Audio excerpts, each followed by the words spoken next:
What? Test. Because I don't think, because I'm not in a Zoom session, I don't. Yeah, I'm testing. Can you hear me, Chris? Matt, can you hear me? I can hear you, Bonnie. We can hear you. Yeah. So I don't know if you can hear me though, because I'm not in a Zoom session. That's right.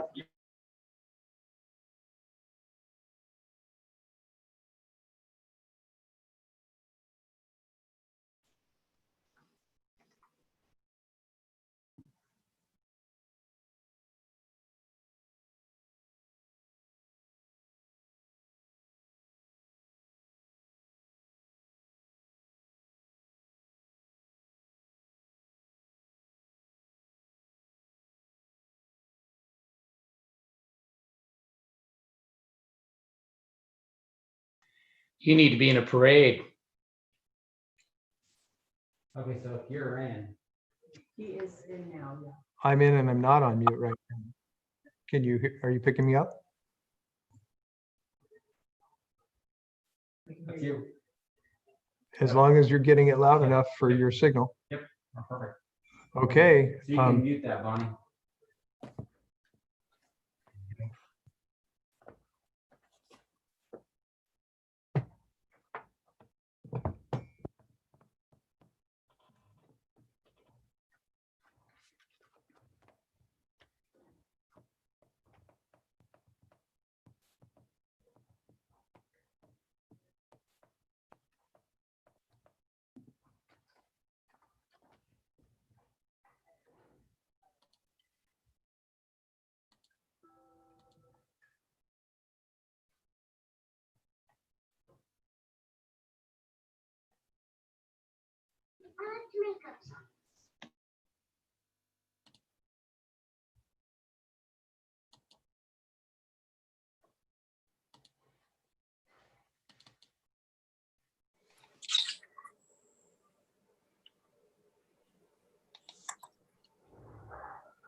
Yeah.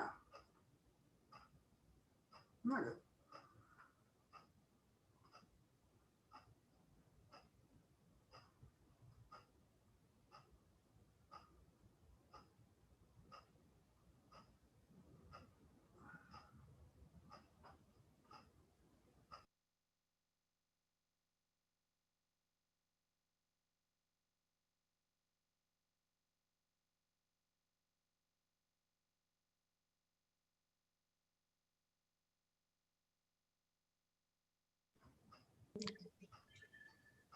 Good evening, everybody. I'd like to call the October 22nd regular Des Moines City Council meeting to order.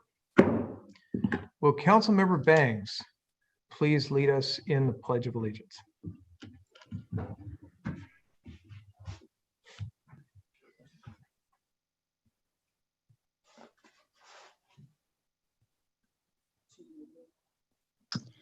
I pledge allegiance to the flag of of the United States of America and to the republic for which it stands, one nation, under God, indivisible, with liberty and justice for all.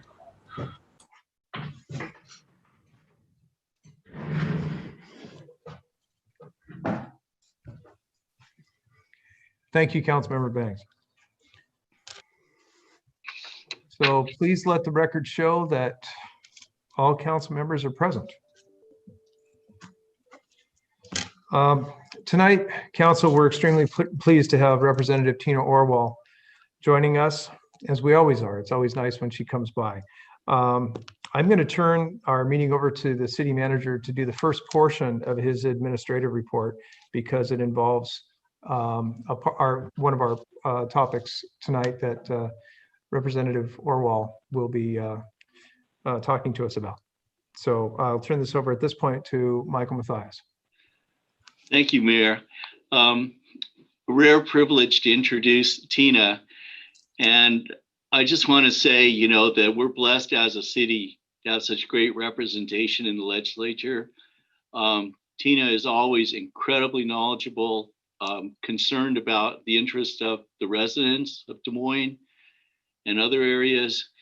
And it's always a pleasure to work with her. I know that she works closely with Anthony Hempstead, our legislative advocate down in Olympia.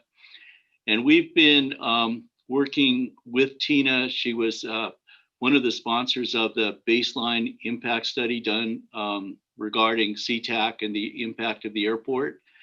And she also was the leader in terms of looking at ultrafine particles in a study that was commissioned with the University of Washington. I had the pleasure of being one of the on the technical advisory committee for that and kind of watched it evolve. And it was really done well. I mean, we were excited about it. And when Tina came back and there was an opportunity to go further with the results of the study and look at impacts on the schools and everything, we were really pleased and happy to be able to participate in that process. And tonight there's an item on consent, but I just wanted to, with that, turn it over to Tina and thank you for coming. Well, thank you and good evening, Mayor, council members, staff, and neighbors.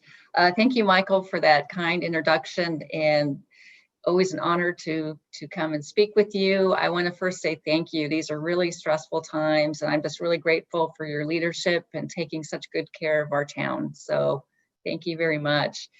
And thank you for being a partner. The thing I would add to the story, of course, is University of Washington had the first round of funding to look at the ultrafine particles, and they found they came, concentrated down from the Jet A fuel upon landing, especially to the ground, and started measuring that, and of course, seeing different levels. And then there was a conversation involving, other researchers and learning that, these particles go inside. It's not just outside our homes and community, but in our indoor spaces. And so we've been trying to really learn what's the next steps of not only understanding the rates inside, but also how do we mitigate that? And we had $50,000 set aside at the end of the session, which was in March, and of course, COVID hit. And the governor, trying to kind of identify funds for COVID, vetoed the $50,000 that had been intended to start the next phase. And so I want to say thank you. It's because of your support in the neighboring cities that this really has the opportunity to go forward. And it couldn't be more timely. Looking at indoor air quality in our schools is so important. One is obviously they have some filtration systems, but do they have the most effective to really filter out these ultrafine particles? And unlike other areas, when they're talking about COVID, where schools, they say, open your doors and windows, We're an airport community. There's noise and of course Jet A fuel pollution, and there's reasons we can't always open our doors and windows. So this next phase really allows the University of Washington to go into some of the classrooms, which actually is very helpful that students aren't in the classrooms, so they can really do a baseline, which will help them really understand the ratio of ultrafine particles on indoors and outdoors, and which filtration systems in older and newer schools will be effective to really have an impact. And the other thing is that the impact might not only be to ultrafine particles, but also may impact COVID and smoke and all the things we're worried about that are impacting our community. So I want to say thank you. You are an invaluable partner to really allowing this to move forward. Tina, I want to just add one thing, you know, and unfortunately, we can't disclose the nature of this, but we found out how profoundly skillful the mayor is at suggesting negotiating tactics as we went through this. So anyways, I'll turn it back Yes. to the mayor.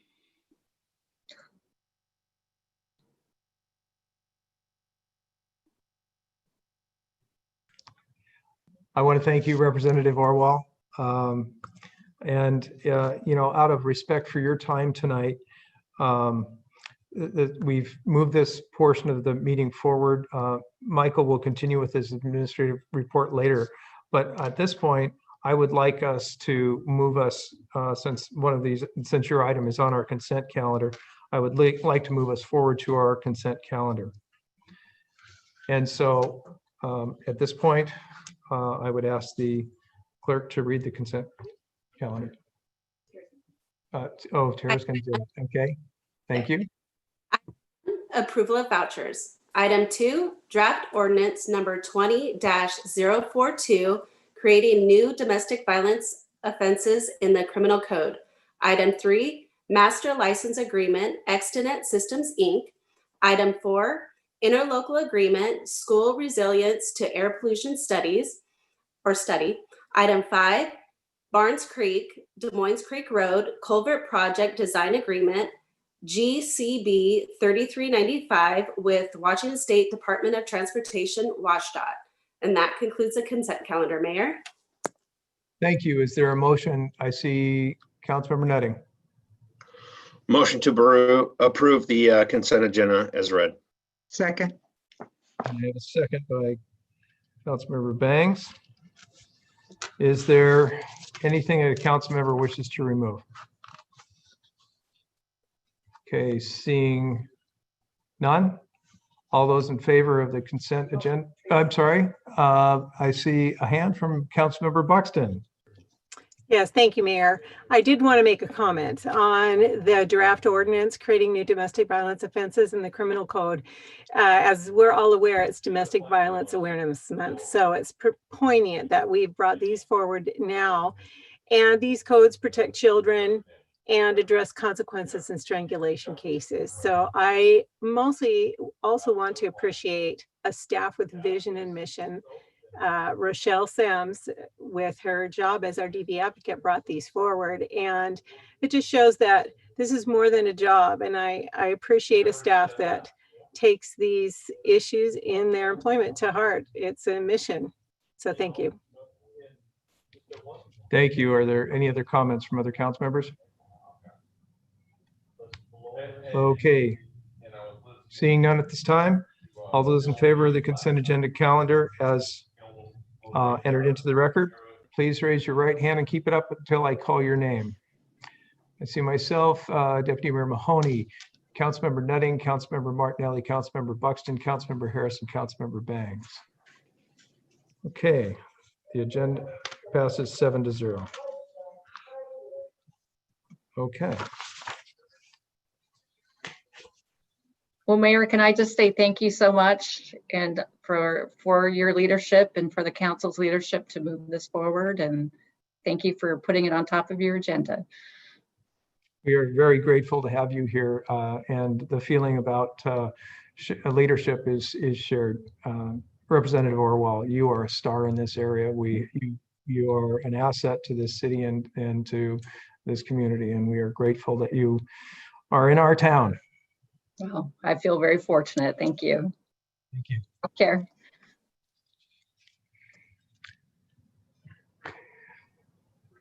Okay, I saw a bunch of hands there, but I don't know.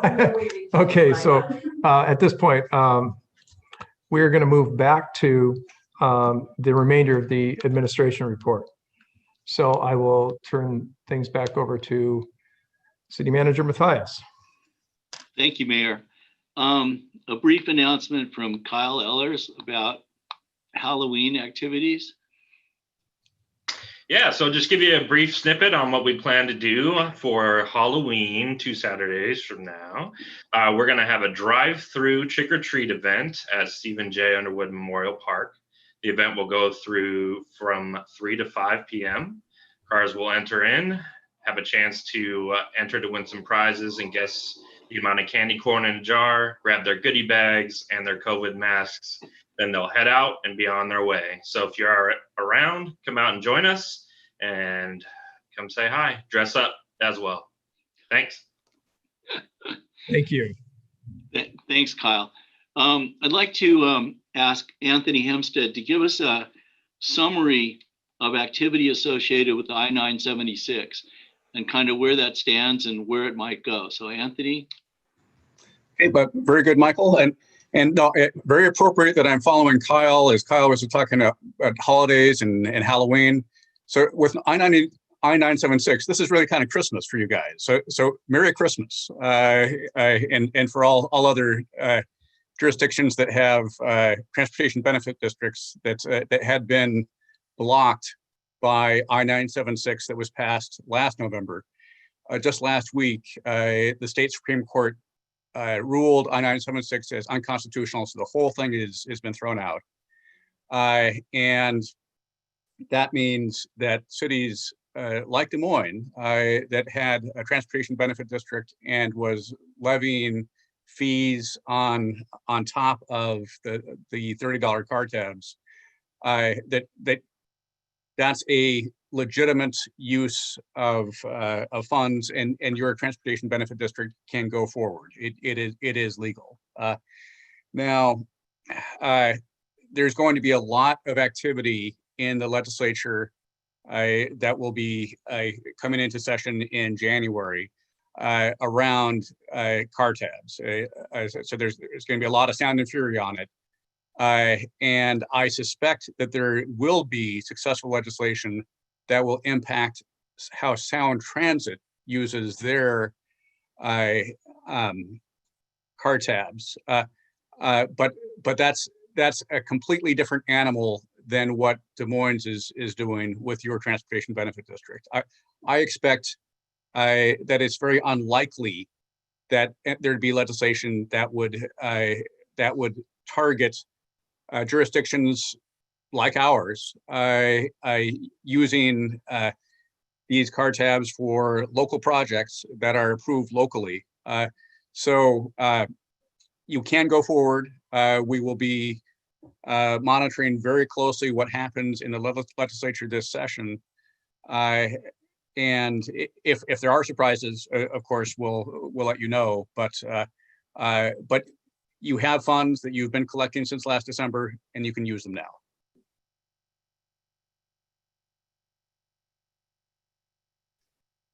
Are there any questions?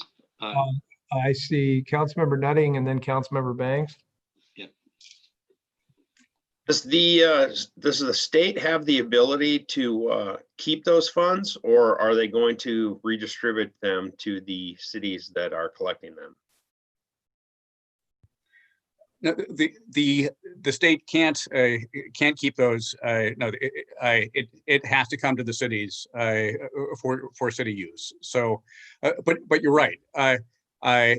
You're right in that I think the underlying idea is that the state has transportation budget problems, and they have big transportation budget problems, and very likely transportation is going to be a big topic in the legislature this year. There's likely going to be a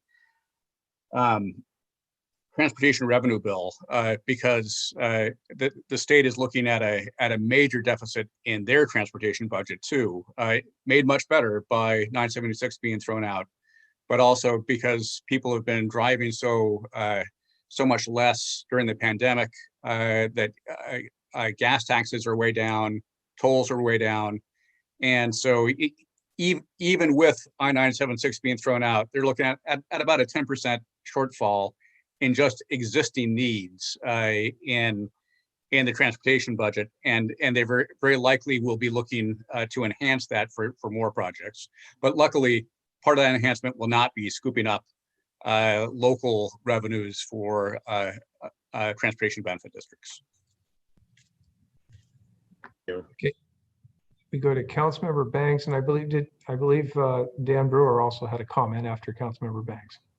Oh, thank you, Mayor. Thank you, Councilmember Nutting. That was my question, but on top of that, to staff would be, we've been collecting this money, and my assumption is we're going to plan for use of that money in 2021 versus this year. Is that correct?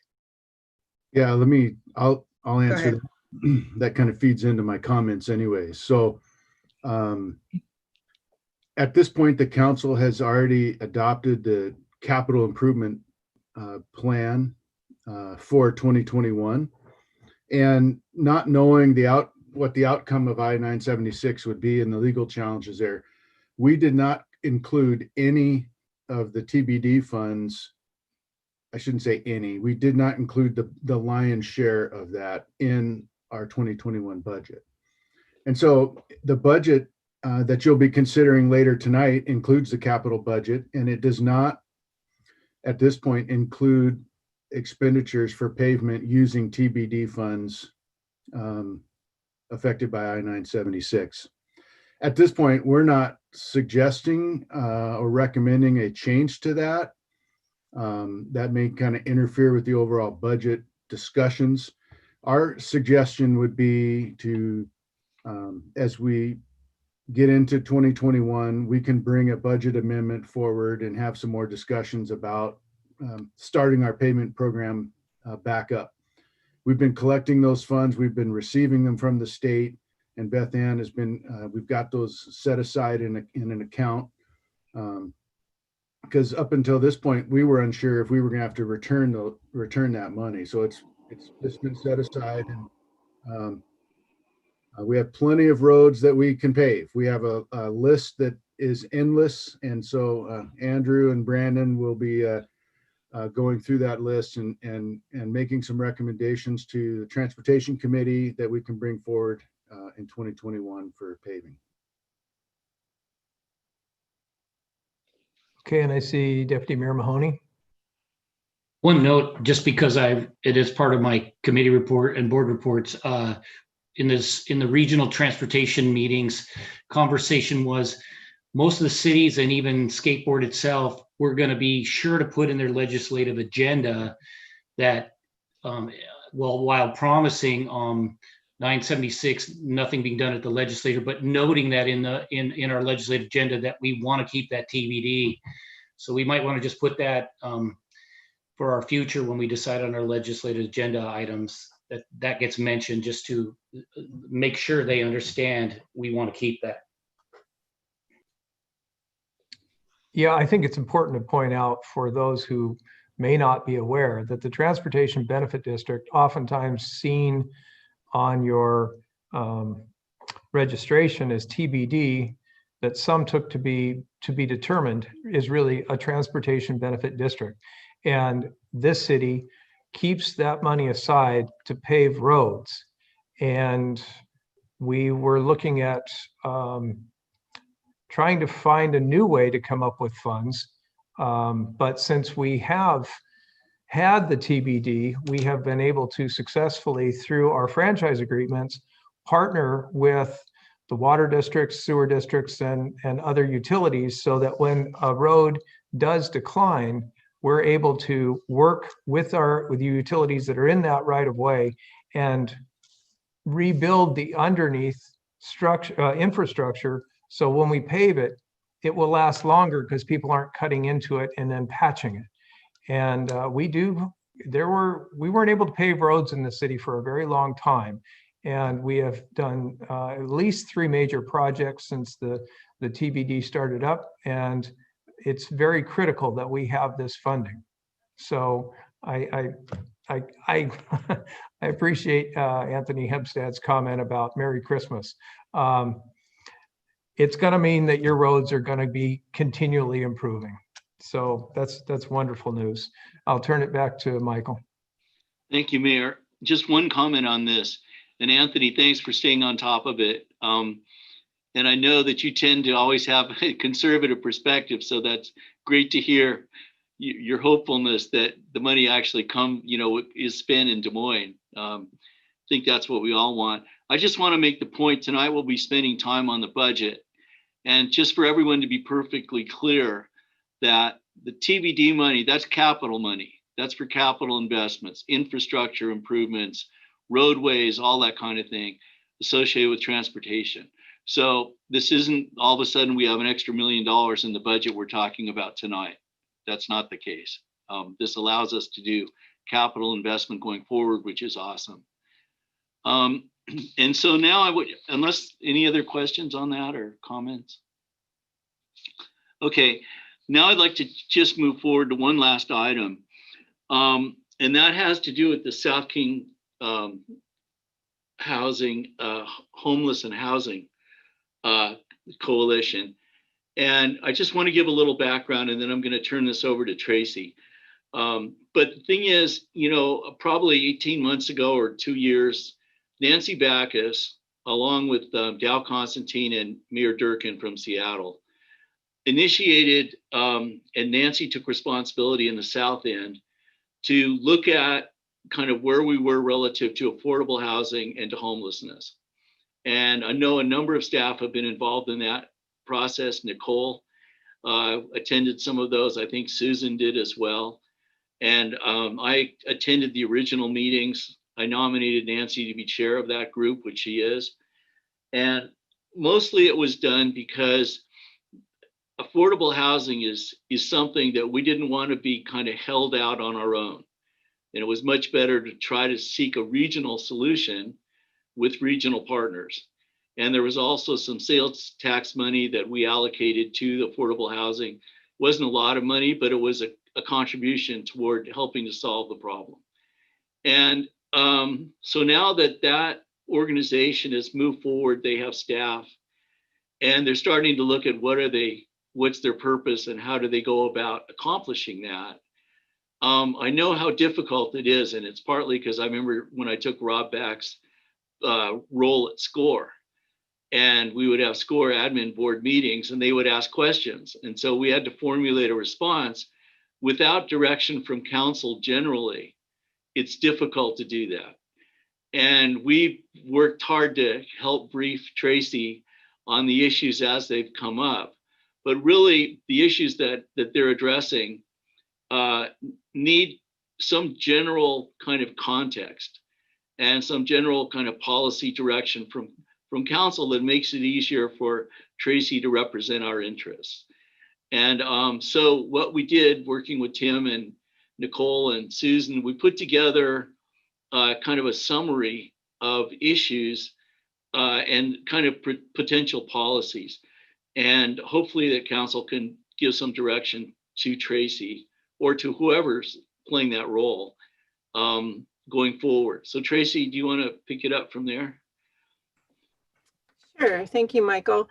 So what has begun to happen a little bit with SKIP being a brand new, SKIP meaning South King Housing and Homelessness Partners, being a newer agency, there's opportunity for a lot of other like-minded agencies to come in and work possible partnerships, or there might be pressure on this new agency to advocate for all sorts of different interests.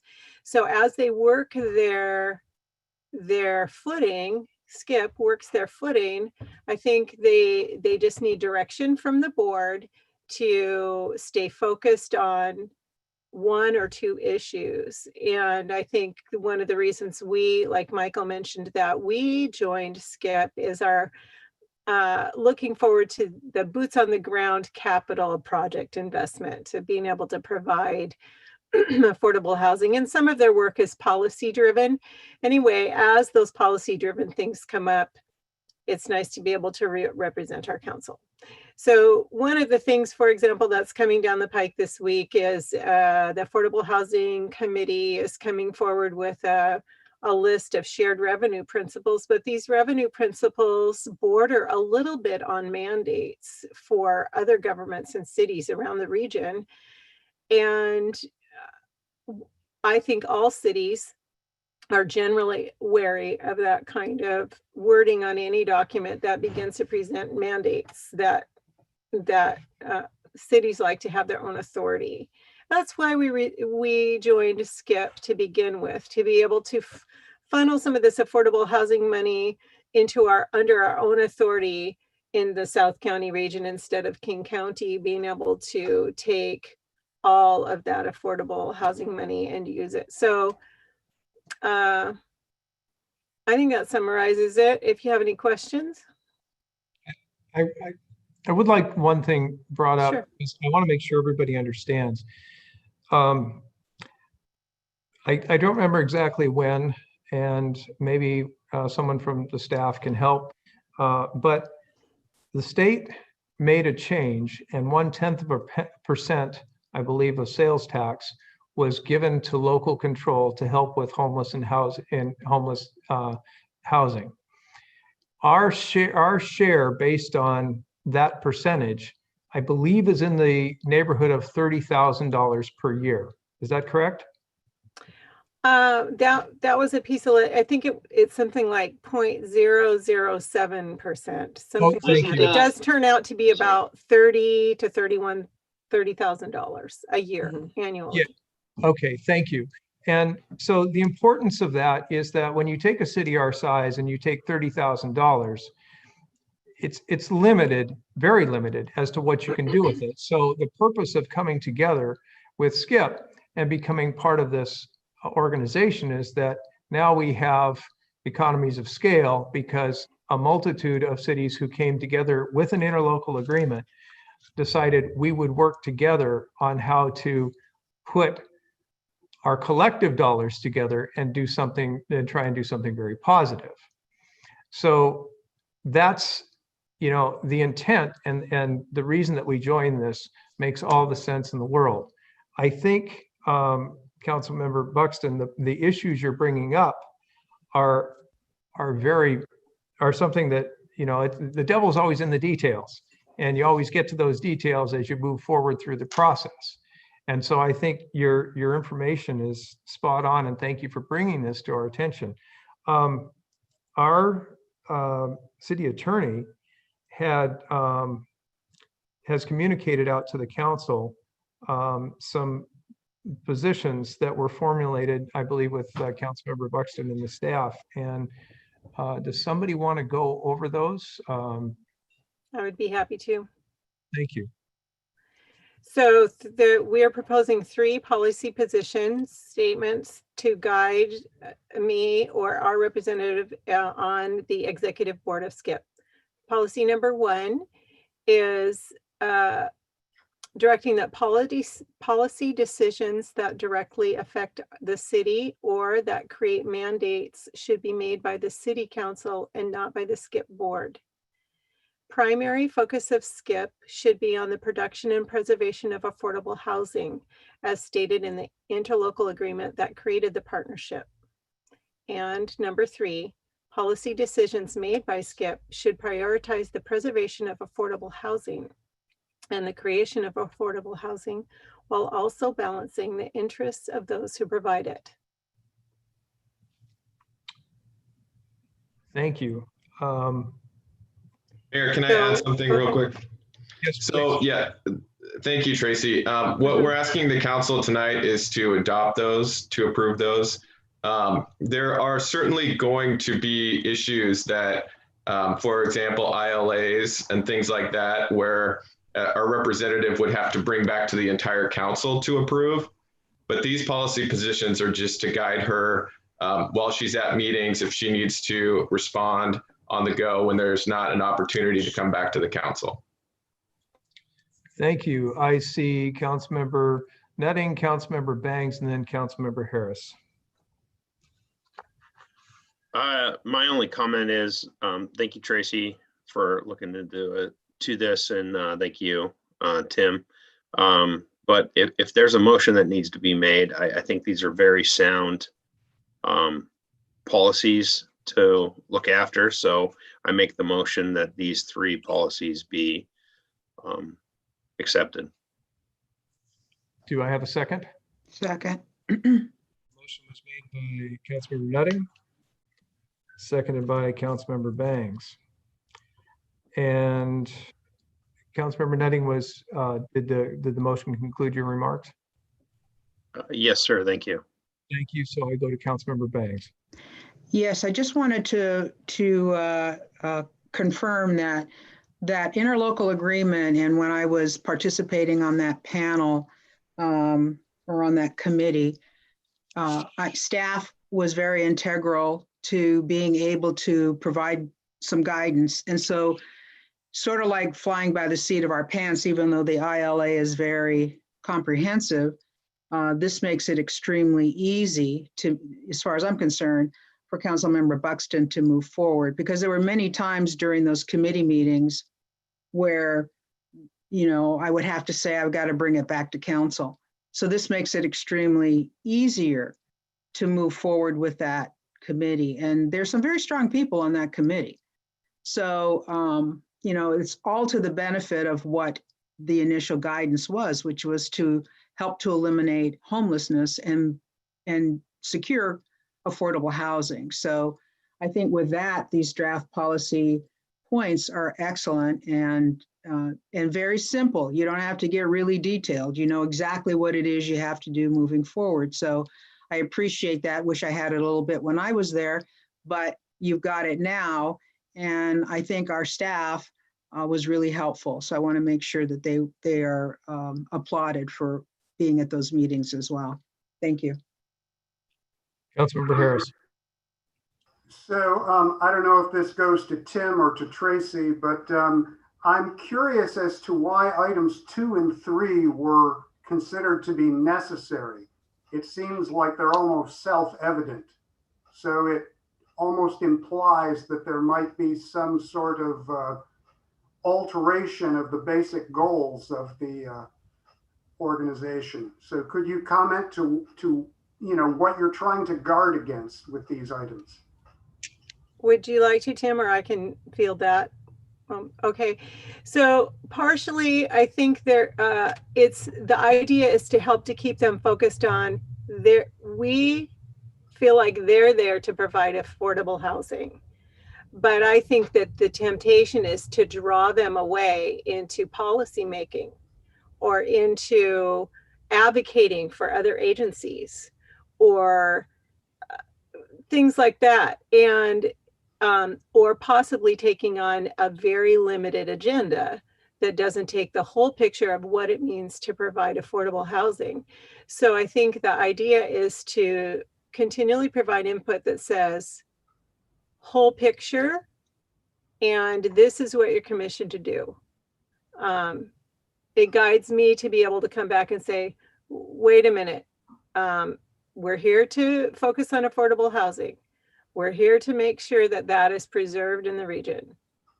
And if they do go a little bit off of that, at least that's my voice. That's going to be my voice at the table in accordance with our ILA. Did that help, Councilmember Harris? Tim, go ahead. Tim George looked like he had a comment he wanted to add to it. And then I think I saw Councilmember Bangs for her second. No, I was just agreeing with Councilmember Buxton. I think we got the feeling like they were, there may be some focus outside kind of the main goals. And so one of those policies, specifically policy 2, is to keep the group focused. Can you give me a specific example of how this might go off the rails, you know, where the rest of the body might consider it to be a proper use of this money, but you know, the city of Des Moines does not? I think that would be speculative at this time unless we have a specific example where it's occurred. I think the difficulty comes when we have people that are representing the city, but the body It can happen, it can happen, as Michael said at SCORE, it can happen in a number of places where they try and drive forward something that is all of a sudden going to maybe go outside the guidelines of what the representative from the council has. And by passing this clearly gives them the ability to say, look, I have clear direction from my council and how that we are to adhere to the ILA, and that my council needs to weigh in on a decision. So if you want to force a decision tonight, I would have to either abstain or vote no. But we can take it at the next meeting after talking to the council. This keeps policy within the council and under council control. So policy stays with the policy makers. City Manager Matthias also has a comment. Just briefly, I think conceptually the way this works, and it may be that the second and third policies never come up. But what it provides for, and what's always awkward, and I think with Louisa, we appreciate your service in that regard. And I know Nicole has done a lot of support for that committee before she left and now that she's back.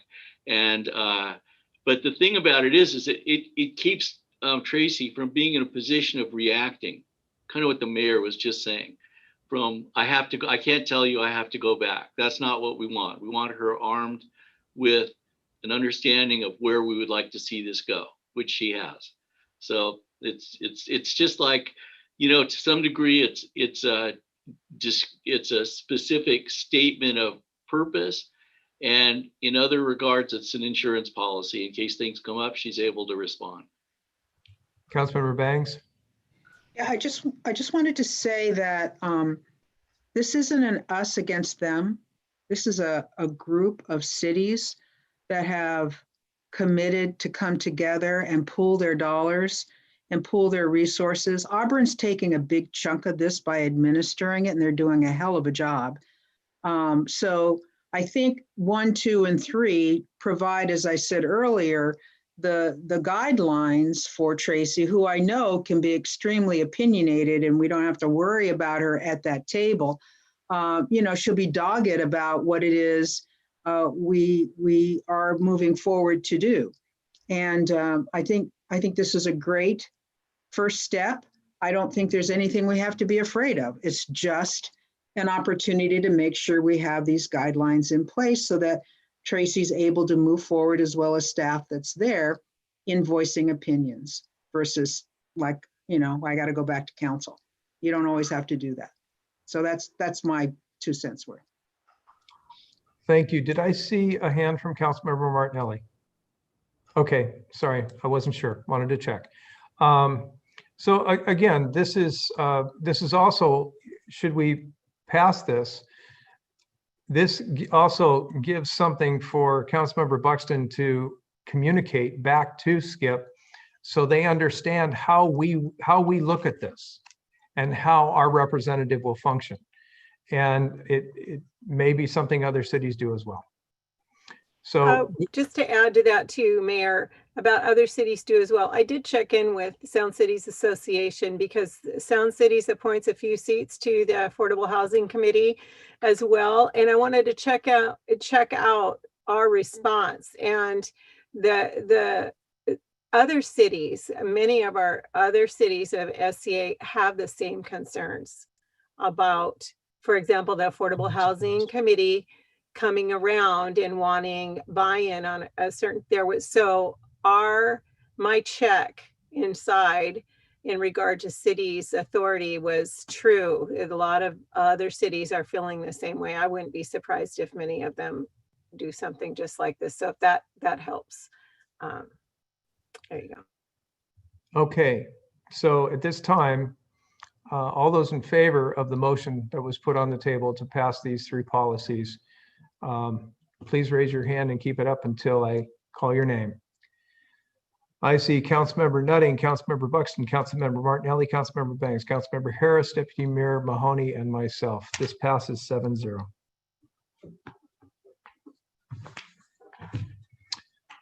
City Manager Matthias, you still have the floor. I'm happy to give the floor up. That concludes our report. Thank you. Okay, This takes us forward to correspondence and written public comments. Thank you, Mayor. We received an email, Tim.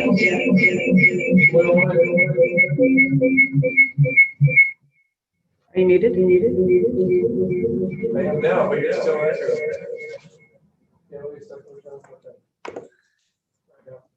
Can you hear me now?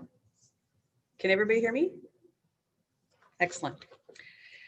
Okay, well, with that, we received a letter today from John Jackson, who's the owner of Progressive Mind Body Therapeutics LLC, who is thanking Mayor Yu and the administrative staff for the $8,500 grant as part of the growth program. Received an email from Alice Thorell, support for proposals, and an email from Patrick Nardo, Truth and Proclamations. And that concludes any written correspondence and public comment. We have no one who has signed up for public comment. Thank you. Okay, thank you. Seeing that no one has signed up to speak for public comment, this will take us forward to our public hearing tonight. Council, this is more discussion about the budget that was first released to us on October 9th.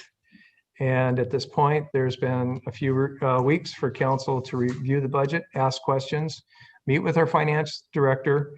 And a couple things I want to point out is that when you look at this budget, I think we need to be really mindful of the fact that it does, given COVID-19, the staff did an extraordinary amount of work, and they were able to maintain our 16.67 ending fund balance, which is necessary for a variety of reasons that we can talk about as we go forward, and I'm sure it will be addressed tonight. So just keep in mind that any changes, because we are at exactly that mark, we will have to give up something to get something. And additionally, so everything comes with a cost. And well, I'll just leave it at that at this point and just say, let's go forward with the annual budget first reading. We have the staff presentation. It will be our city manager, Michael Mathias, and our finance director, Beth Ann Rowe, and I will now open the public hearing. The staff has the floor. Thank you, Mayor. So I would be remiss if the first thing that I need to do is just to thank the finance staff for such an incredible effort to put this together in absolutely uncertain conditions and to come out with a balanced budget, solvent budget, structurally sound budget, just extraordinary effort. And I think that we were able to call on all of Beth Ann's experience and skill and that of her staff in order to accomplish this, working with everyone throughout the organization. So I just want to say thank you. So we're going to walk through a PowerPoint. It's not going to be anywhere near as extensive as what we did at the budget retreat. It's going to hit the highlights of what's going on. You have had the budget. Most of the policy issues are identified in the budget message in the beginning from city manager's recommended budget and the narrative associated with that. So let's just walk through this. Challenges, we encountered COVID beginning of March this year. So we had something resembling more or less a normal first quarter, and then kind of the bottom fell out. And the dynamic of this is that we're giving you a snapshot in time of where we are and where we intend to get to with council direction. But it's important to remember that how we got to here was by weathering uncertainty at every step of the way, not knowing, would there be federal support to help us? Would there be, improving conditions, worsening conditions? What sectors of the economy would be most affected? All of that was unknown. So in the context of the pandemic, protocols were implemented to prevent the spread of the virus. Well, those protocols to prevent the spread reduced the possibility of economic activity, which then resulted in a constraint on the economy and worsening economic conditions and declining revenues. And the question for us was, where would those revenues decline and to what degree would they decline? And those things we didn't know. But we also, as a city, were challenged to carry on our business and provide our essential functions. And as I noted kind of at length in the budget message, that provided an opportunity to really start to define what essential functions look like for us. So next slide, please. So we learned a lot in 2014. I know we've referred to that, but I want to tell you, I have opportunities. I've spoken with many counterparts in other cities in the last few weeks, and very few of them are in the shape we're in. And some have made it or are making it, and some aren't. And so the challenge of staying solvent and efficient financially, it's not a given. This is the result of putting in place actions that support that outcome. And I just want to say, and the mayor and I've talked about this at length often, that, so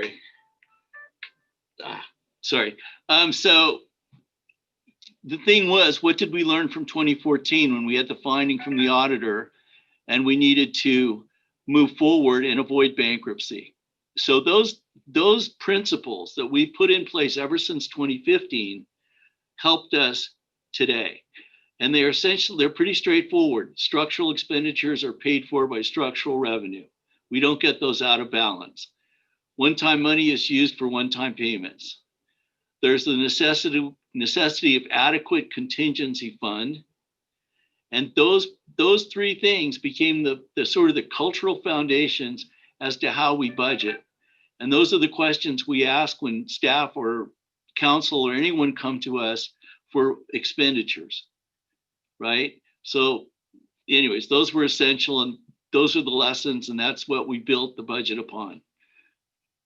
Next, please. So as we recovered from 2014, we established a balanced, solvent budget for the last 5 years. The good news is the projections that you see going forward also maintain a sustainable financial conditions for the next 5 years.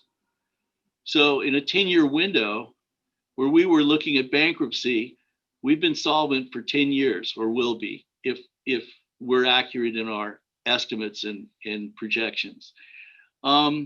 You know, it's hard to receive anything more significant than an external financial agency like Standard & Poor's and Moody's raising our bond rating and lowering our cost of money because of our financial situation, both the manner in which we conduct our finances and the economic activity that underlies those. So, I mean, that was kind of a stamp of, you know, Des Moines in business. We're healthy, we're moving forward. And that will help us in years to come, saving hundreds of thousands of dollars, a lot of which we've already saved for cost of money relative to bond issuance. Okay, next. So here are steps we took in this pandemic to try and lessen our financial risk. We froze vacant positions. We instituted in at least one instance, we initiated a work share among 2 positions where they were sharing the responsibilities. We cut several positions, most of those associated with activities we were not going to take on. A lot of those had to do with recreation. We established early retirement benefits. A number of people took advantage of those. We put our police officer and training program on hold. Beth Ann will talk about that a little bit more later, but that's because we saw a constraint, kind of like what Anthony was saying. The photo enforcement money was reduced because people are driving less. Perhaps they're driving more carefully, more cautiously, whatever. And that's good, right? Because that's a safety feature, but it also reduced our revenue from the red light cameras. We took advantage of federal and state standby program where we were able to put people on unemployment for about 3 months, and the feds picked up the cost of that through the state. So we saved money, and then some of those people we brought back, and other ones decided to either go on their own or to retire or whatever. And then the other thing was there's a new line item on the timesheets relative to time spent on COVID. And we did that in order to qualify for federal CARES Act resources, which we've done, approximately $1 million. A lot of that went to first responders. We stood up our emergency operations center that devoted considerable staff time and resources to that. And then we continued to be strategic in the use of one-time revenues, protecting our fund balance. And that was the strategy that we used to move forward. Next. The strategic initiatives that came out of this situation, we established the EATS program for our seniors and vets. We did the business assistance program for local businesses.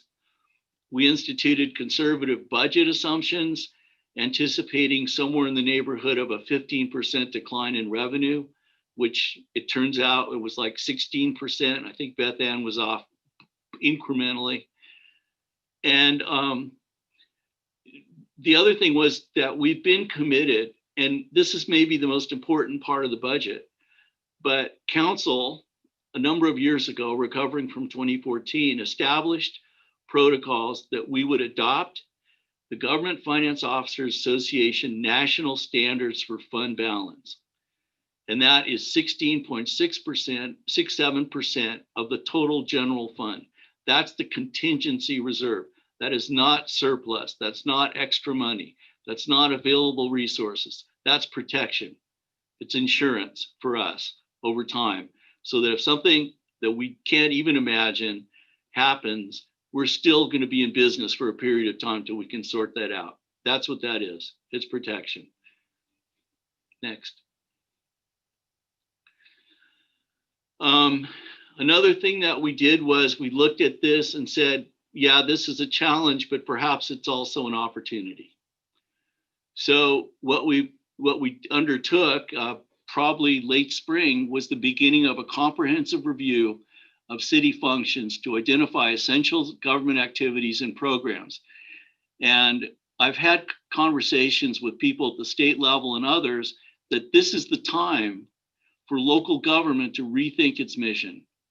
What is it, and how do we deliver the services that we need to deliver? Because City Hall's been closed since probably April, and we've not conducted business with external entities inside of City Hall. And a number of our facilities are closed. And so how do we carry on?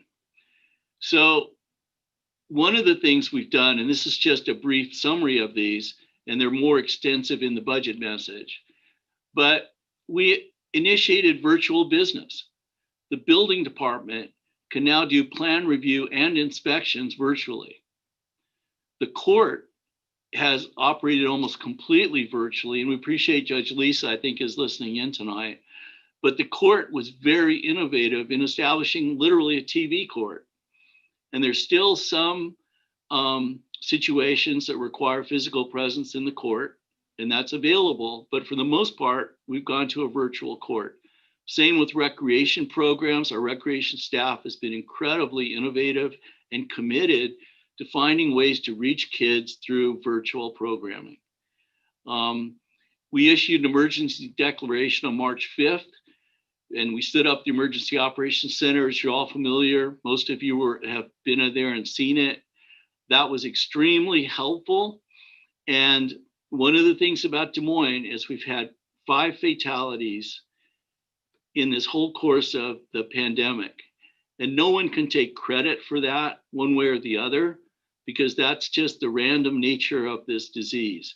But we can certainly say that without the precautions and steps we took and cooperation that was engendered and the cooperation between first responders, that number could well have been higher. Okay. So the overview. Let's see. Beth Ann, were you going to start here? Yes, I was. Okay, I'll turn it over to Beth Ann and for the remainder of this this presentation. Okay, thank you. Good evening. Beth Ann Rowe, Finance Director. So in building the 2021 budget, one of our assumptions was closure of the city facilities would continue through June of 2021. That may be a conservative estimate. We may be able to open up sooner depending upon the cases for COVID. But what that does is there's a reduction of program fees and event revenue due to the closure of the facilities. And as Michael said, you know, Parks and Rec has been very creative, and so has events in doing virtual programming. And I know events has done marketing for smaller events and trying to come up with things that they can do within the parameters of staying safe and staying healthy due to the public health crisis. So I think that the staff there has done a really good job. In 2021, property tax revenue does not include the additional 1% property tax levy increase that we're allowed. That foregone 1% property tax increase is approximately about $52,500. We will bank this and make it available for future levy capacity increases. We wanted to be cognizant of our residents and not increase taxes due to this challenging year. Our sales and business and occupation taxes for 2021 are estimated to be 7.6% less than the amount originally budgeted in our original 2020 budget. And then we are programming to retain 300,000 of the estimated 400 planned one-time sales and B&O tax revenue in the general fund for fund balance to ensure contingency reserves of the 16.67. Next slide. And in building the budget, and like Michael said earlier, we looked at what the essential functions were to provide to the city and citizens. And when doing that, we did a staffing overview. So there was a total decrease of 9 FTEs. 4 of those were funded by one-time monies, and we had an increase of 2 half-time positions. The staff reductions, there were 2 FTEs in court staffing due to changes in court operations. We had 3 FTE reduction from putting the higher head of program on hold. That was due to a reduction in the red light program revenue, and those were from one-time monies. We also had a decrease of 2 FTEs in the police department reorganization that eliminated the evidence technician and the management analyst. We had a reduction for a layoff of the administrative assistant in Parks and Rec and senior programs, and a 1 FTE reduction for the office manager position at the marina. We had staffing additions of a half FTE for a limited term HR position that will provide full-time assistance for the implementation of the HR payroll system. That is limited term, so that's one time, it's not for structural. And then there's a half-time FTE increase for a record specialist related to the body camera program. So next slide. We have money programmed in for the body camera program and cloud storage. And I know there will be further discussion at the Public Safety Committee on that program. And our human services allocation increased 25,000 to a total of 175 for 2021.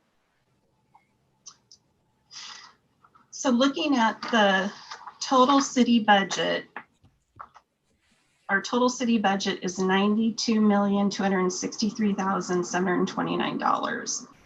Of that, the general fund is a little less than 29 million.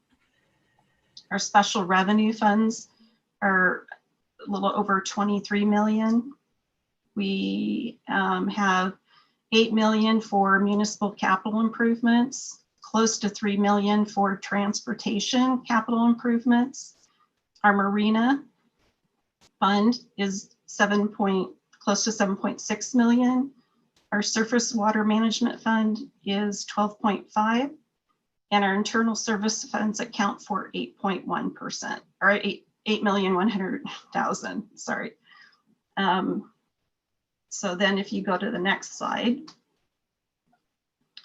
as we have in our budget document on pages 24 and 25, we have 2021 revenue sources by fund, and it shows in the general fund, 14.3 million in taxes.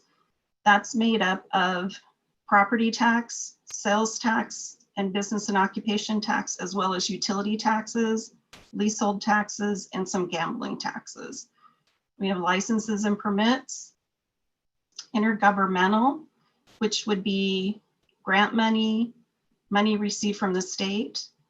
Then we have charges for services, which would be our program fees, event fees, and things that we charge for. Fines and forfeits would be things from our court and from our citations. We have some miscellaneous. And so total revenue for the general fund is 23.7 million, and our beginning fund balance is about 5 million.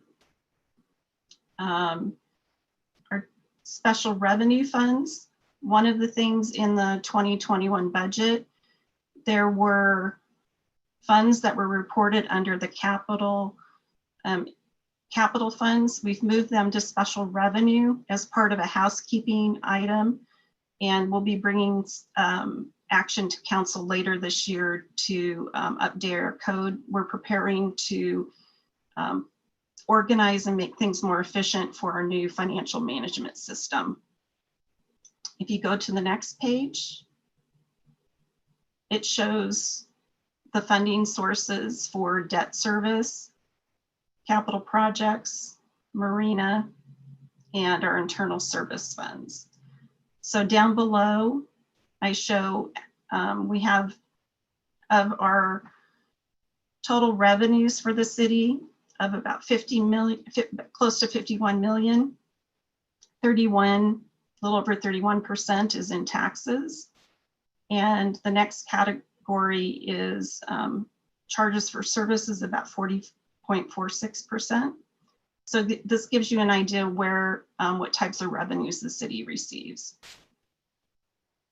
So if we go to the next slide, we have the 2021 expenditure categories by fund. And in the general fund, we have salaries and wages and personnel benefits. And together that's about $14.7 million, which is about 60% of general fund expenses. So in the general fund, a significant part of our expenditures are in personnel and staffing. So when COVID hit, that was one of our challenges, is to retain staff and to make sure we had enough people to perform essential services. Then, so we're spending $24.6 million in the general fund, and let's see, it's blocking that. The estimated ending fund balance is 4.1 million, which is above the 16.67, which I'll show in a later slide. If you go to the next page, shows the rest of the funds. As you can see in the capital projects fund and what we presented in the capital improvements plan document that you approved in September, we have almost a $9.5 million capital improvement plan for municipal capital and transportation. We have almost $3 million in capital improvements for surface water management. Down below, for the total city budget of the 55.3 million, about total citywide, 36.4% is in salaries and wages. Services and charges is at 15.54, and then we have close to 25% of our total city budget is in capital. Next slide. So here is our general fund financial forecast. And we have our original 2020 budget, which was pre-COVID. And we estimated our ending reserve to be 17.94%. So then we have a revised budget, which is the impact of COVID. And as you can see, the structural revenues do not meet the structural expenditures. And that's due to the economic conditions in 2020. We were helped by the CARES Act money, and that's under one-time revenues. And then we also increased our one-time expenditures.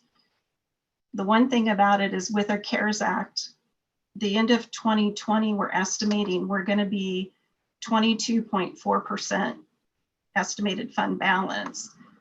But because in 2021, we're still not meeting the structural, we're not covering our structural expenditures, we'll be using some of that fund balance as strategic to cover that deficit.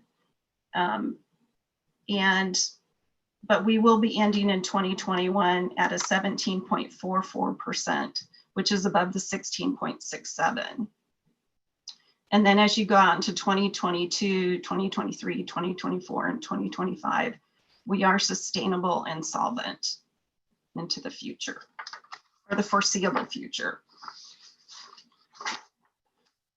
So our next steps on November 12th, we'll have a public hearing on general property tax levy and revenue sources. And we'll have a public hearing on the 2020 annual budget, which will be our second reading. And then we also have a public hearing on a revised 2020 annual budget. And the conclusion is the 2021 annual budget presented tonight is a balanced budget that is sustainable and solvent into the foreseeable future. And that concludes my presentation.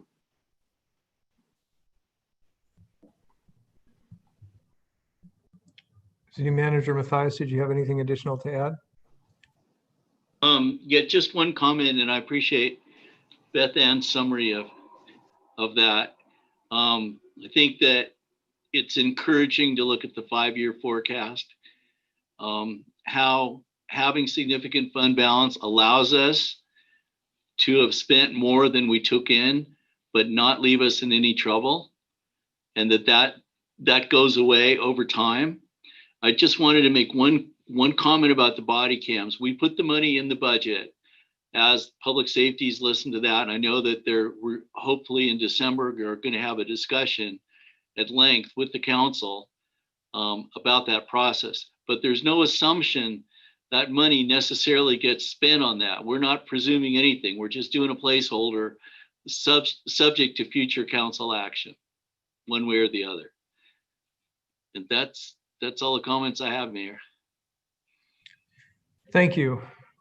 At this time, we would look at a public comment portion, but no one has signed up or contacted the city clerk to make any comments. So this is going to move us forward to council questions. And in the format of a public hearing, these are specific questions to ask of staff about the presentation tonight and the content of the presentation. So at this point, I will ask if any council members have any questions and then hold off and I will. Okay, so I see Councilmember Bangs, Councilmember Harris. Okay, so I will start with Councilmember Bangs. Thank you, Mayor. So we do realize, and I know everything seems to be contingent upon, of course, what we know today related to COVID. And so we're projecting into June 2021 that will be, my assumption is we'll be okay at that point, but we don't really know that. So have those discussions taken place, the what ifs? If this gets worse, which they're predicting, or if it stays the same and where our budget would be impacted based on what we've been presented this evening. Well, I can respond to that. You know, it's like a circular discussion, you know. How bad can it get if you don't know how bad it can get? And so we've had, you know, I mean, daily discussions about the state of our finances since March and what was going to happen and how we could address things. There were things we wanted to do, but we had to wait to see what the CARES money looks like. Now we're in the same boat.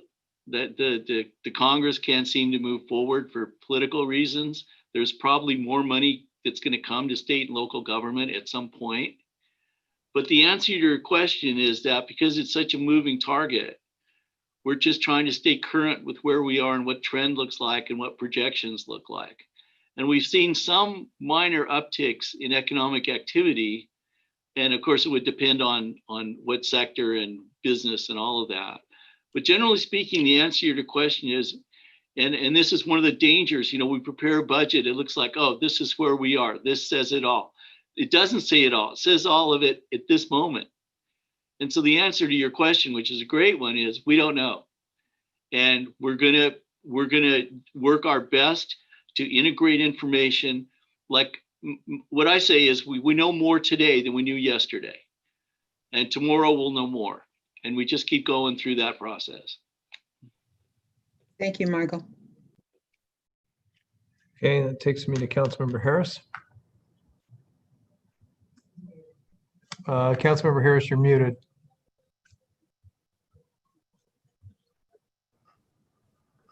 That's better, hopefully. Let's just going all over the place. I did not see a code enforcement officer listed under the police department. Is that not a dedicated slot, or is that drawn from just the general police patrol? I can answer that. In relation to the FTEs I talked about tonight, that was only the changes, but within the police department budget, I believe they have two. I know that there's a code enforcement officer within their staffing under their department budget. Okay, all right. So let's see here. On page 52, that's the only spot where you've got 2021 to 2025, the sort of 5-year forecast. Is there any drill down where we could look at the assumptions upon which that is based? I was just struck by, on all the other pages, you've got assumptions for 2021. Do you have the same kinds of assumptions you could publish for the other intervening years? I don't have those readily documented to publish at the current time. Okay. Let me just respond. So the code enforcement you're looking for is identified as a community service officer. Okay. And then trend is a function of current expenditures, which you can drill down all the way if you want, and revenue projections. And then going forward, based on costs and lots of assumptions, that's how we derive the 5-year forecast. And doing it in the manner and we do it, that was recommended to us. In fact, we were called out for not having done this, and that was prior to most of the people who are here, by the state auditor as to an appropriate approach. Okay, but I mean, is there like is there a written document that says, okay, here is how we assume that 2023, this particular fund is going to be up 7% or what have you? I just want to understand how how it's being calculated. Well, it's being calculated by estimating expenditures and estimating revenues. No, but based on trend. How are you guessing? How are you estimating what each revenue source is going to increase by? Well, I'm not saying they're all going to increase. That's kind of the situation we're in. You know, we based this on an assumption of a 15% decline. We ran projections in 2021 of what it would look like if there was a 10% decline in revenue and a 20% decline in revenue, and ended up working with 15%, and the actual number was close to 16%. So trend gives us some parameters looking at that. No, But the answer to your question is, I don't have a crystal ball. None of us do. We're happy where we are. If contingencies occur, we will address them as they occur. They have staff that's no longer with us because they weren't fitting into the essential functions. Most of them left voluntarily. They retired or did whatever. But yeah, we've got to adjust. That's the point. There is no static known. It's a dynamic situation. If I'm understanding correctly, essentially what you're saying, City Manager Mathias, and I'll yield if I'm incorrect here, but you're saying you're just doing a trend analysis based on the on the available numbers for each of the funds, and that's how you're forecasting. Is that correct? Yeah, I think that's absolutely correct. Okay, so you're assuming, for operating revenues that we're going to have increases between 2021 and 2022 similar to 2020 versus 2021. Would that be a fair characterization? You know what, Councilmember Harris, I mean, maybe this is the time we put together the budget in public, but it was something that could have been discussed previous to this moment. But the point of it is we don't make those assumptions, right? Like I said, we know more tomorrow than we know today. So if we see a decrease in revenue that appears on the horizon for whatever reason, we're going to have to adjust expenditures to be commensurate with that. I get it. I'm just asking what, assumptions or formulae you use to make the assumptions for 2022, 3, 4, and 5. That's all. If I may, this discussion is getting to the point of somewhat being argumentative. Okay, the question's been asked and answered, and you've had 5 minutes on the floor. Moving on here. Beth Ann, when you talked about banking the 1% property tax revenue, forgive me, does that mean that we could increase more than 1% next year? Yes, we could. Okay, so if you banked it for, let's say, 2 years, then in the third year, it's legal to raise property taxes by 3%. I'm not saying we would do that, but I mean, that's acceptable? Yes, you bank the capacity to use at a later date above the statutory because you didn't take it in the current year. Okay, that's it for now. Thank you. Thank you. Are there any other council members that have any questions? Okay, seeing none at this time, I will close the public hearing. Councilmember Nutting. I move to pass draft ordinance number 20-062 to second reading on November 12th, 2020 for further city council consideration and approval. Second.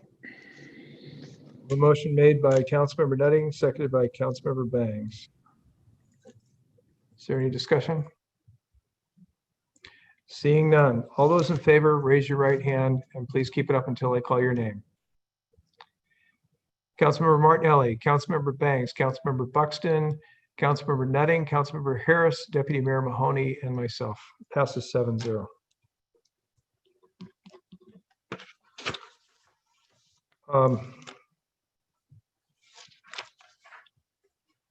Okay, at this point, it's going to take us forward to board and committee reports and council member comments. And tonight we start with Councilmember Bangs. Thank you, Mayor. It was a light last week or so. What I did attend was the Des Moines Arts Commission meeting. And I will say, even though we're a little tired of Zoom, it's always a good meeting that we have. I need to absolutely thank Ashley for her just great organizational skills. But the one thing I want to make sure everyone knows is to please go to the Arts Commission site so that they can see exactly all the activities that are going on. Excuse me, I think the best thing I've seen in terms of virtual, since we're talking virtual, are that the virtual concert series begin October 30th and run through November 20th. So that's every Friday at 6 p.m. So please go to the website to take a look at those concerts. December 3rd, we're scheduled to have the Arts Commission provide their annual presentation. I do want to thank the 3 members that are remaining of the Arts Commission who've done so much work along with staff. And I really, really encourage anyone within my listening voice to go online and take a look at the registration to at least apply to serve on that committee, because that committee is extremely innovative. And I think they truly need a lot more support with all of the programs that they're really trying to put into place, especially for next year. So anyone listening, please take a look at that and feel free to speak to any of us, especially Ashley or any of the current commission members. And that concludes my committee report, but I do want to say, I think staff, this has been a really challenging year. We've said that over and over and over again, but it's not over.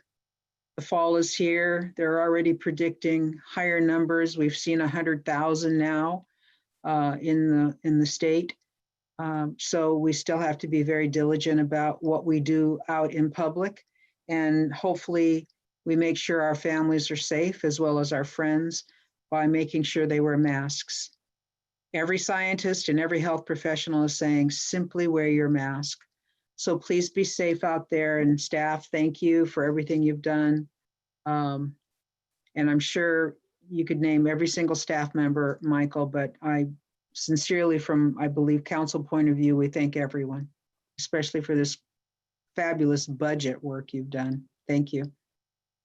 Councilmember Bangs, I'd also like to note that if people are interested in any of our committees, but in especially being part of the Art Commission, they can also contact our city clerk's office, and Yes. and she can put them in touch with the right documentation. Even though we're in the COVID world right now, there are still a number of opportunities, and I am absolutely delighted to hear about the virtual concerts. Yes, thank you, Mayor. Okay, the next person we have up is Councilmember Nutting.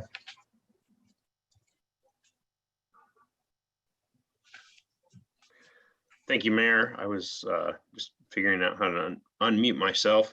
The Economic Development Committee met this evening via Zoom, and we got an update on the buildable lands and what that's going to look like to meet our requirements. Also, we got an update on the marina redevelopment and some exciting news about a passenger ferry service that is looking to reside here in Des Moines. And more to come to council about that. Pretty exciting stuff. And then also, I'd just like to talk about the budget a little bit. It's exciting that we're still solvent in these trying times, and that we're still able to up our contribution to health and human services, and maintain our requirements to have the ratings we have with Standard & Poor's. When it comes time to bond any anything we need to down in the marina, that money's going to come to us at a lower rate. And staff has done an amazing job, and I applaud all of you. Thank you so much. And that concludes my remarks. Thank you, Councilmember Nutting. I'll go to Councilmember Harris. Thank you, Mayor. So yesterday I attended another one of these Reach Out Des Moines meetings, which are about improving outcomes for children in Des Moines and reducing teenage violence and improving attendance. And boy, they're doing a great job. It is just remarkably difficult to keep kids occupied and engaged. And it is just a pleasure to see government actually working. It's just a wonderful thing. And I encourage anybody who's, has an interest in education in the area to, get in touch with them.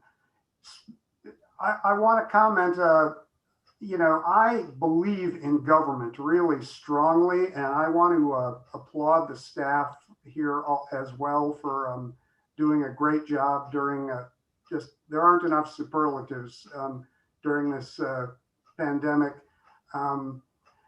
And I want to contrast that with something, I've had several meetings with the FAA and with Congressman Larson and Smith and over the last week. And it's interesting to me that a lot, people here have so much animosity towards the FAA, but the representatives brought up something very interesting. The FAA's budget has just been slashed mercilessly over the years, and they literally do not have the people to do the basic things that they would like to do to be helpful to communities.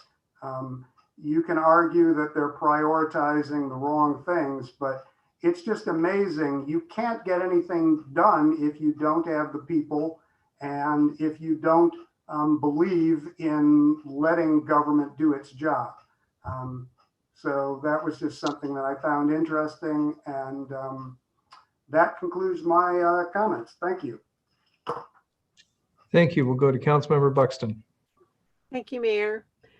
Last week, I attended the Growth Management Policy Board meeting of PSRC, which Puget Sound Regional Council. They're the multi-county planning agency that works with growth management. Anyway, what the Growth Management Policy Board now is beginning to implement some of the policy that is coming down through Vision 2050. And that includes a housing needs assessment to address affordable housing issues in our regions.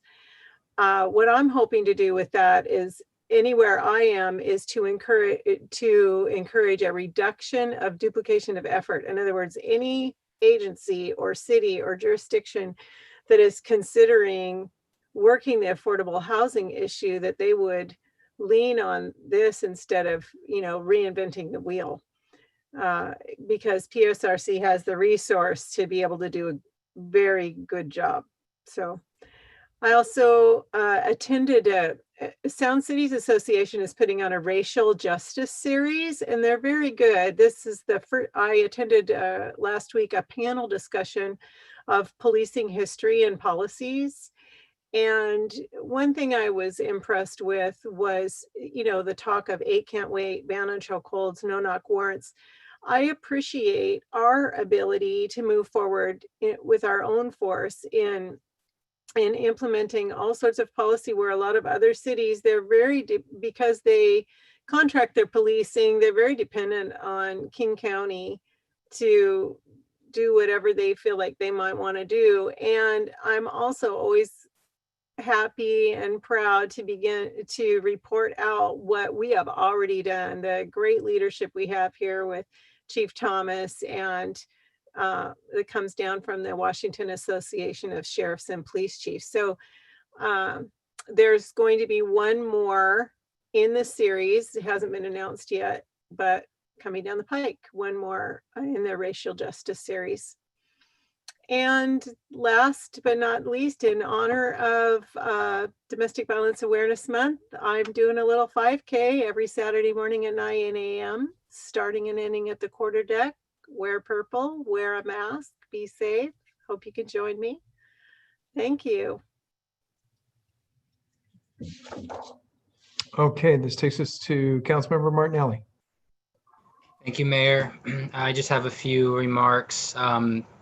This is our last meeting until Halloween, so at the risk of sounding preachy and to echo some of the comments Councilmember Bangs made, for those going out to Halloween events, I just encourage you all to wear masks, to socially distance.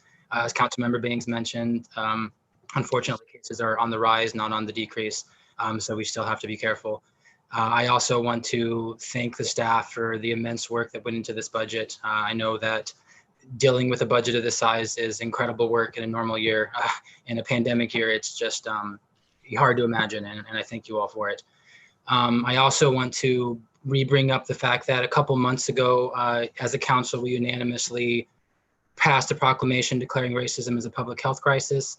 I do not think that it's necessarily appropriate for us to claim something as a crisis and not take fundamental action to address it. So I've been working with community leaders. I'll be putting forth a set of proposals I think that will help to address this in the coming weeks, both to my colleagues and to the public. I just want to make sure that this stays in the forefront of our minds. We obviously all agree it's a crisis, it's a serious issue. And so I think that we need to make some serious fundamental, proposals in order to address that. And I don't think we should just let it go by the wayside. That's all the comments I have for today. Thank you. Thank you. Deputy Mayor Mahoney. Thank you, Mayor. So I'm excited to hear that the Parks and Recreation Department is doing at least a drive-by trick-or-treat.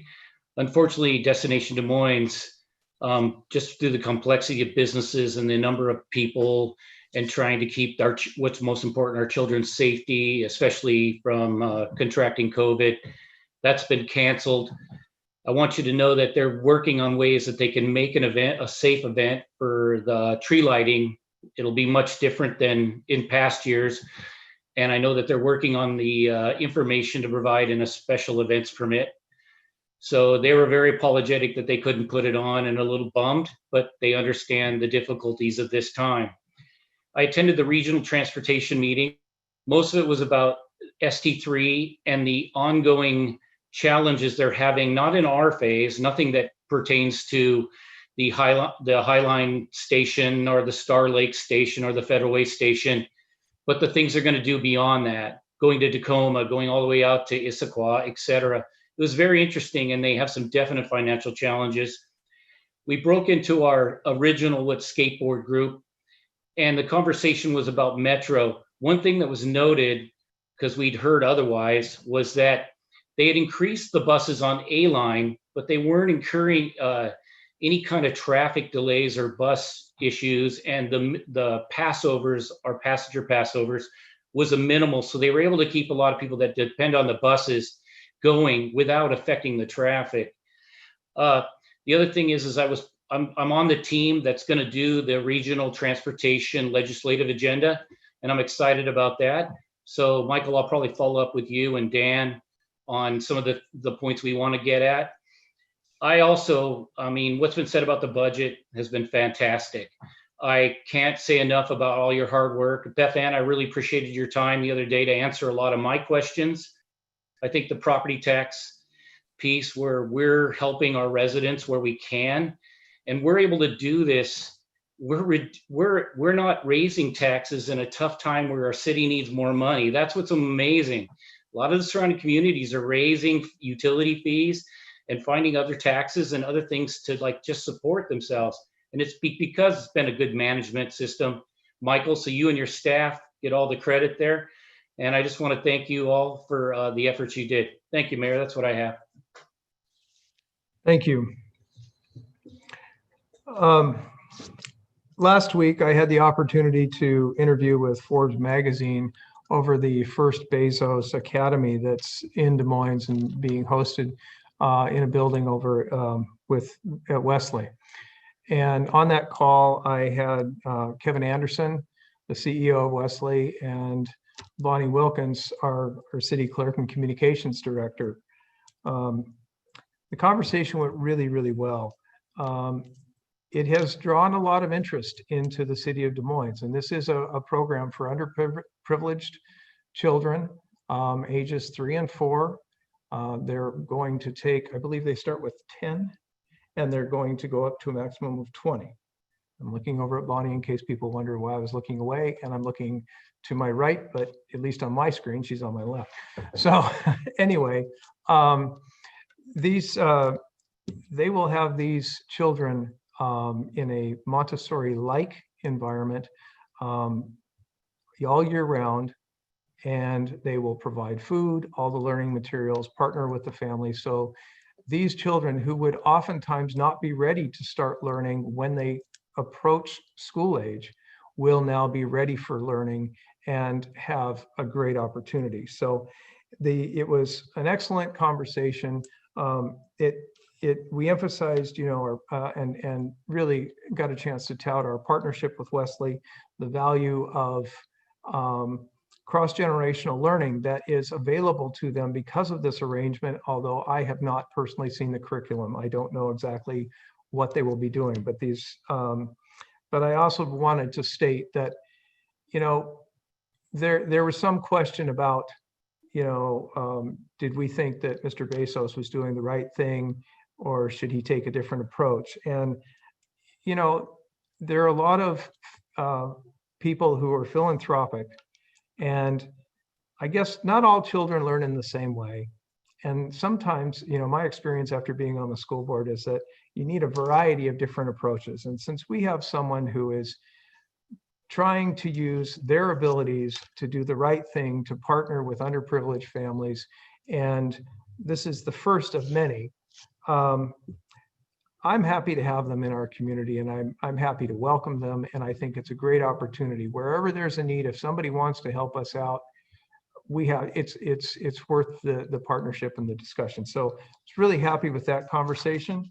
I also took part in over the past week, the city did award the GROW program grants to various businesses. This program really is the result of staff, and they need to get all the credit for that. Many council members, when COVID kicked in, expressed our concerns not only for health and safety and so forth, but for the impacts to our businesses. And Michael Matthias, our city manager, and the staff listened to that, but we knew that we couldn't figure out exactly what this would look like until we understood the impact to revenues. We could start to work on a budget and really solidify things. Well, once we did, we could look at what CARES dollars were still available, some money from a King County grant and some matching from ours, from our funds. And I say we, but it wasn't the council. The council expressed their desire, and the staff held that in their thoughts. And when they found a solution, they ran with it. They administered the entire program.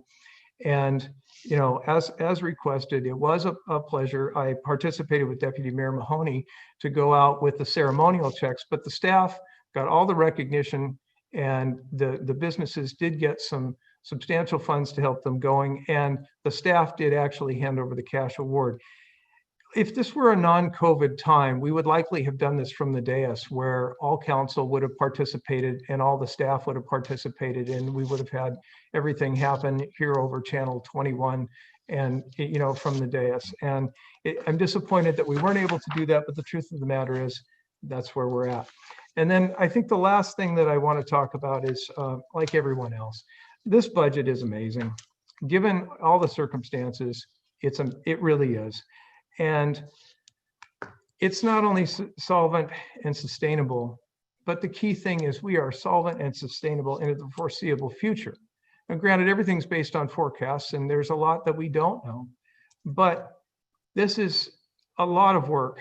And I've worked with over 19 years of public service, I've been through this cycle many times, and I worked with a lot of people, and I have to say that this was outstanding. And it's especially, oftentimes you would see these and you'd say, well, we can't maintain the GFOA reserve of 16.67%. But no, we're doing that because it's understood how critical that is for the money that we are going to have to borrow in the future to do some of these significant projects that are in front of us. And this will save the community hundreds of thousands, millions of dollars. It would have been a very different discussion 5 years ago. And I was here to live through that. But I think as I reflect upon that, because City Manager Matthias has talked about a lot of the principles that we did put into place. But the way that came about was the council and the administration, we got together and we worked as a team. We looked at how could we lay down clear direction? We talked about expanding revenues, constraining resources, but we really came down to look at the things that a city our size could actually afford and focus on and accomplish. And we did this through really sound, and by adopting some really sound financial and economic principles, and they've held true. The situation that we were looking at several years ago was it was caused by a combination of things, but these principles got us out of it, and now we have a new challenge. And as these principles are showing well now as well.